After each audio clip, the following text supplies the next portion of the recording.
ফেসবুকে ঢুকলে মানুষের ঘোরাঘুরির ভিডিও এবং হচ্ছে গিয়ে পিকচার আপলোড এগুলো দেখে জাস্ট আমিও ভাবলাম একটু বের হই। অনেকদিন তো কোথাও যাওয়া হয় না, আর আমার বেবিটাও বাসায় থাকতে থাকতে একদম বোরিং হয়ে গেল। সো হ্যাঁ এভরিওয়ান, আসসালামু আলাইকুম। কি অবস্থা সবার? আই হোপ সবাই অনেক বেশি ভালো আছে। ঈদের দিন থেকে অনেক বেশি গরম ছিল, তাই তেমন একটা ঘোরাঘুরি করা হয়নি। আজকের ওয়েদারটা মোটামুটি ভালো ছিল, একটু ঠান্ডা ছিল, এই জন্য ভাবলাম একটু বের হই। দেন হচ্ছে গিয়ে রিক্সা না পেয়ে আমরা একটু হাঁটতেছিলাম। মেন রোডে আসার পরে তো রিক্সা পেয়ে গেলাম, আর রিক্সায় করে ঘুরতে আমার কাছে অলওয়েজ ভালো লাগে। এইদিকে আমার মেয়েটা অনেক বেশি হ্যাপি ছিল, যার কারণে আরো বেশি ভালো লাগতেছিল আমার কাছে। আসলে আমাদের সবারই আমাদের বেবিদেরকে অনেক সময় দেওয়া উচিত। আর মেইন রোডের এই দৃশ্যগুলো দেখতে অনেক বেশি সুন্দর লাগতেছিল। এটা মেবি হচ্ছে কি স্টেডিয়ামের একটু আগে। কথা বলতে বলতে আমি চলে আসছি নবাব রেস্টুরেন্ট অ্যান্ড কনভেনশন হলের সামনে। আর ঈদের পর পরে কিন্তু বিয়ের সিজন। দেন হচ্ছে কি আজকে একটা এখানে বিয়ে ছিল। এটা হচ্ছে বরের গাড়ি। বাইরে থেকে কনভেনশনটা অনেক বেশি সুন্দর লাগছিল। এটা শুধু কনভেনশন না, এখানে হোটেল অ্যান্ড রেস্টুরেন্ট সব কিছুই আছে। এই তো এখানে লাইটিং সিস্টেমটা দেখুন, জাস্ট অস্থির ছিল। ওদের এই সিস্টেমটা আমার কাছে অনেক আনকমন মনে হলো, কারণ নোয়াখালীর মধ্যে এরকম টাইপের কিছু আমি আর দেখি নাই। সিঁড়ি দিয়ে হাঁটতে হাঁটতে আমি একদম 3 নম্বর ফ্লোরে চলে আসলাম। এটাই মূলত ছিল ওদের খাবার রেস্টুরেন্ট। ওদের ডেকোরেশনটা অনেকটা ইউনিক অ্যান্ড অনেকটা সুন্দরই ছিল। আজকে অনেক বেশি মানুষজন ছিল। দিনের থেকে মনে হয় রাত্রের ভিউটাই অনেক বেশি সুন্দর, কারণ চারিদিকে যেভাবে লাইটিং সিস্টেম ছিল অ্যান্ড চারিদিকে অনেক সুন্দর সুন্দর ফুল গাছ ছিল। আমার বেবি অনেক বেশি হ্যাপি ছিল। এখানে এসে ও হাঁটাহাঁটি করতেছে, চারিদিকে দেখতেছে নিজে নিজে। আর এখানে একটা জিনিস আমার খুব বেশি ভালো লাগতেছিল, যেটা হচ্ছে গিয়ে ওরা বেবিদের জন্য এখানে অনেক সুন্দর স্লিপার অ্যান্ড হচ্ছে গিয়ে খেলনা অনেক কিছুই এখানে ছিল। যাদের বেবিগুলো আমার বেবির মতো একদম দুষ্টু, কোথাও বের হতে পারে না, সো আমি রিকমেন্ড করব তাদের জন্য এই জায়গাটাই অনেকটা বেস্ট হবে।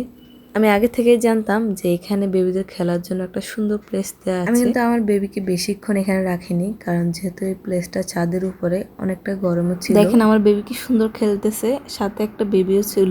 আমরা আসার কিছুক্ষণ পরে এখানে অনেক ভিড় জমে গেল, আর এই দিকের ভিউটা অনেক বেশি সুন্দর ছিল। আমি ঘুরে ঘুরে একদম সব কিছুর ক্লিপ নিতেছি। এখানে সুন্দর সুন্দর সানফ্লাওয়ারও ছিল। এটা হচ্ছে সন্ধ্যা হওয়ার কিছুক্ষণ আগের সময়। এই সময়টায় দেখতে অনেক বেশি সুন্দর লাগতেছিল। সানসেটের ভিডিওটা আরো বেশি সুন্দর লাগতেছিল। দেন এখানে এসে আমি একটু ভিডিও করতেছি। আর আমাকে হোয়াইট ড্রেসে কেমন লাগছে আপনারা কিন্তু অবশ্যই কমেন্ট করে জানাতে ভুলবেন না। আর এদিকে দেখেন যেখানে যে সেখানে আমার বেবিকে সবাই খুব আদর করে, আর আমার বেবিটাও ছিল অনেক বেশি মিশুক। এইদিকে দেখতেছি ওদের উপরেও কিছু জায়গা ছিল, তাই আমি এখানে চলে আসলাম কিছু ক্লিপ নেওয়ার জন্য। দেখেন এখান থেকে ভিউটা বেশি অনেক সুন্দর লাগতেছিল। আমি একটু উপর থেকে নিচ পর্যন্ত সবকিছু আপনাদেরকে সুন্দর করে ভিডিও করে দেখেন এখানে বসে পিকচার তোলার জন্য অনেক সুন্দর একটা প্লেস করলো। খাবার অর্ডার করে সবাই এইভাবে ঘোরাঘুরি করতে পারবেন, একদম সুন্দর করে রিল্যাক্সে ছবি তুলতে পারবেন। আর কেউ যদি এই জায়গার লোকেশন জানতে চান তাহলে কিন্তু অবশ্যই আমাকে কমেন্ট করে জানাবেন।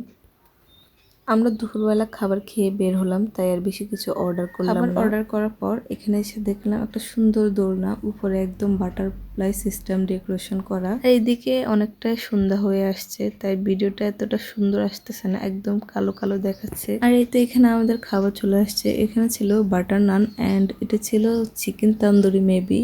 এটা দেখতে গ্রিল অ্যান্ড হচ্ছে চিকেন বারবিকিউ এগুলোর মতোই লাগছে, কিন্তু টেস্টটা কিন্তু ভিন্ন, একদমই সফট ছিল এগুলা। খাওয়ার সাথে সাথে আমি বসে বসে ভিডিও করতেছি। যতটাই সন্ধ্যা হচ্ছে ততটাই আরো বেশি সুন্দর লাগছে। এখানে স্টার দিয়ে অনেক সুন্দর করে মেক করা। এখানে ফ্লাওয়ার গুলার থেকে আমার একদমই চোখ সরতেছে না, কারণ দেখতে অনেক বেশি সুন্দর লাগছে। দেন এই তো আমাদের খাওয়া দাওয়া একদম কমপ্লিট। এখন আসছে বেসিনে হ্যান্ড ওয়াশ করার জন্য। দেন এখন এখানে সবকিছুই কমপ্লিট, বিল পে করাও আমাদের কমপ্লিট। এখন হচ্ছে গিয়ে এখান থেকে বেরিয়ে পড়বো। এটার সামনে কিন্তু আড়ং ছিল, ভাবলাম আড়ং থেকেও একটু ঘুরে আসি। আড়ংয়ের সবকিছুই আমার কাছে অনেক সুন্দর লাগে, আর এখানে আসলে অবশ্যই হাতে সময় নিয়ে আসতে হবে, কারণ ঘুরে দেখতে দেখতে অনেকটাই টাইম চলে যাবে। এখানে আসার পর আমার মেয়ে অনেক দুষ্টামি করতেছিল, অনেক জ্বালাতেছিল, কারণ সবার জিনিসপত্র টানাটানি করছে। তো আমি আর বেশিক্ষণ এখানে হাঁটাহাঁটি করিনি, আমার কিছু কেনা দরকার ছিল, সেগুলো কিনে নিয়ে এখন হচ্ছে গিয়ে বাসার দিকে রওনা দেব। আজকের ভিডিওটা অনেকটাই লং হয়ে গেল, তো আর লং করব না। আজকে এই পর্যন্ত। সবাইকে আল্লাহ হাফেজ।